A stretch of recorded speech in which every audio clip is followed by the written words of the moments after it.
Olá, nono ano! Vamos dar continuidade às nossas aulas. E nesse momento, vamos retomar os nossos conhecimentos sobre equação do segundo grau e darmos continuidade a esse assunto.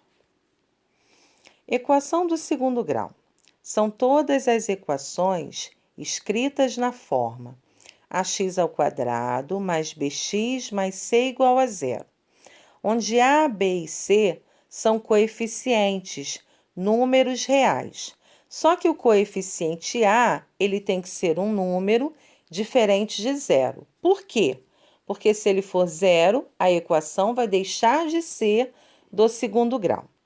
Eu coloquei alguns exemplos para identificarmos os coeficientes das equações completas, que são aquelas que têm os 3 coeficientes, e das equações incompletas, que apenas apresentam 2 coeficientes. No primeiro exemplo, x² mais 3x menos 8 é igual a zero. Nessa equação, eu tenho os 3 coeficientes. O a que multiplica o x², ele vale 1. O b que multiplica o x, ele vale 3. E o c, que é o termo independente, ele vale menos 8. Na segunda equação, o coeficiente a vale 3, o b vale menos 4 e o c vale 15. Na terceira equação, o coeficiente a vale 2, o b vale 8 e o c vale menos 10. Então, as 3 primeiras equações, elas são equações do segundo grau completas, pois têm os 3 coeficientes. As 2 últimas, elas são incompletas. Olha a penúltima equação. 9x² menos 1 é igual a zero. Eu só tenho 2 coeficientes. O a que multiplica o x², ele vale 9. O b que multiplica o x, nessa penúltima equação, eu não tenho. Então, eu coloquei que ele vale zero. E o coeficiente c, que é o termo independente, na penúltima equação vale menos 1. A última equação, ela também é incompleta.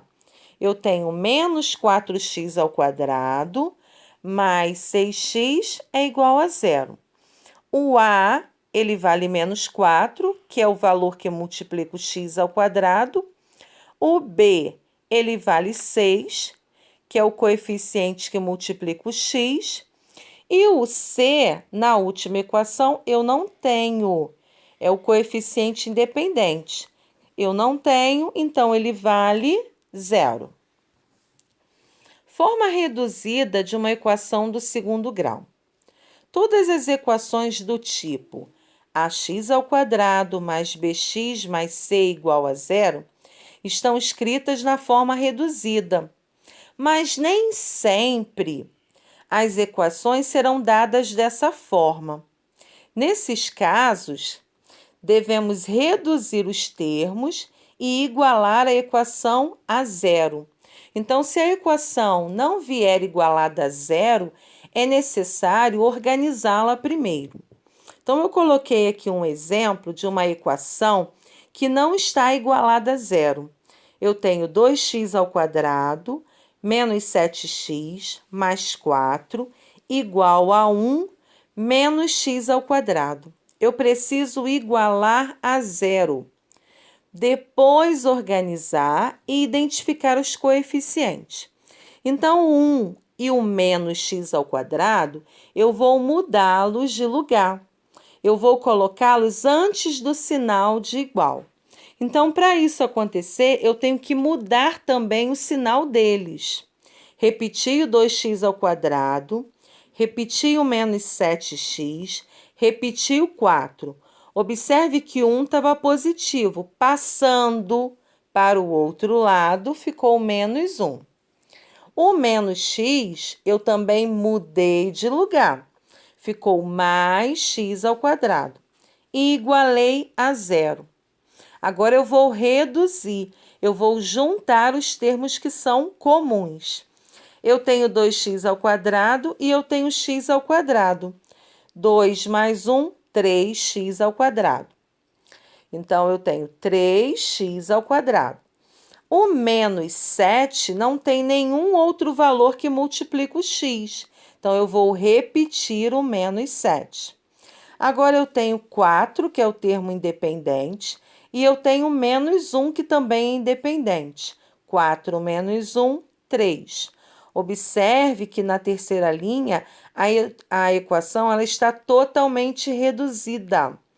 Eu tenho 3x ao quadrado menos 7x mais 3 é igual a 0.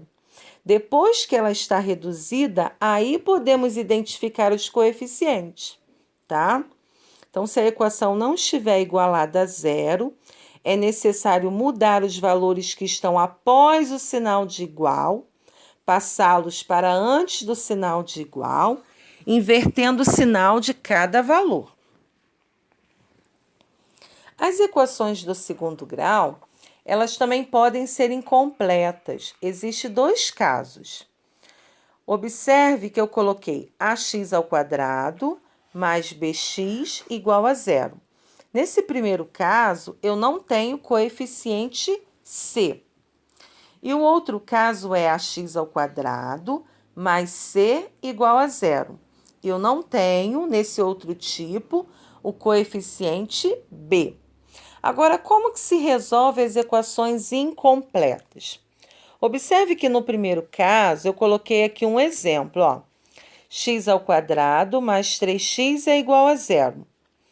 Observe que o x é um fator comum, ele se repete. Eu tenho x ao quadrado, né? A variável está elevada ao quadrado, e eu tenho 3x, que está elevado a 1. Eu coloquei em evidência, antes do parênteses, o x de menor grau, que é o que está acompanhando o 3. Eu destaquei ele é o fator comum.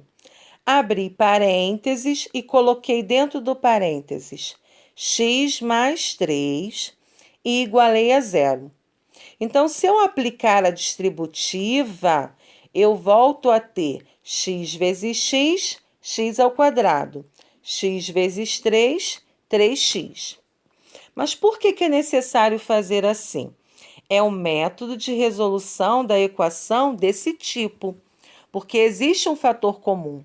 Então, quando você coloca ele em evidência, você tem a primeira solução da equação, que é nula. O x vale 0. Se você substituir aqui em cima o x igual a 0, 0 ao quadrado dá 0. 3 vezes 0 dá 0. Então, você tem a primeira solução, que é igual a 0. Para descobrir a segunda solução dessa equação, eu vou resolver o valor que está dentro do parênteses. X mais 3. X mais 3 é igual a 0. Então, o x vai ser igual a menos 3. Se você colocar o menos 3 ali dentro, vai zerar.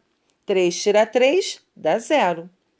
Então, a solução, o conjunto solução dessa equação é o 0 e o menos 3. Por quê? Porque ao substituí-los na equação, eu tenho uma igualdade que é nula. O segundo caso, eu não tenho coeficiente b. Eu só tenho o coeficiente a e o coeficiente c. Essa equação aqui não dá para se resolver como no primeiro tipo. Eu não tenho fator comum para colocar em evidência. Então, como que eu resolvo? Eu passo o valor do coeficiente c para depois do sinal de igual, ó. Ficou x ao quadrado menos 81 é igual a 0. Então, x ao quadrado vai ser igual a 81. A raiz quadrada de 81 é 9. Mas se eu elevar o menos 9 ao quadrado, se eu colocar o menos 9 dentro do parênteses e elevá-lo ao quadrado, ele também dá 81.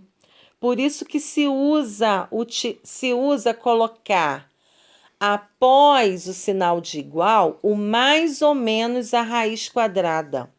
Então, vai ficar mais ou menos a raiz quadrada de 81. Por quê? porque nesse tipo aqui eu tenho duas soluções, números opostos, o 9 e o -9.